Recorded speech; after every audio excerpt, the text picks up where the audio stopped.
tao kapag hiningian mo ng tulong, tutulungan ka. That's the reality.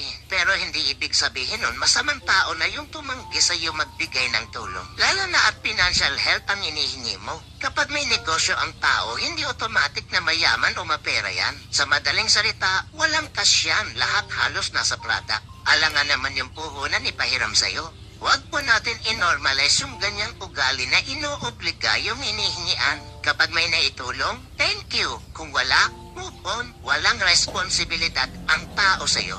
That's a fact, not unless magulang siya ng anak mo. Lahat ng tao may problema sa mundo. Hindi mo lang alam kasi nakapokus ka sa problema mo. Kaya kapag natanggihan ka, huwag magdamdam. Intindihin mo din yung taong hiningian mo ng tulong. At the same time, bago ka humingi ng tulong, tulungan mo din ang sarili mo. Dahil di palagi may ibang tao na tutulong sa'yo.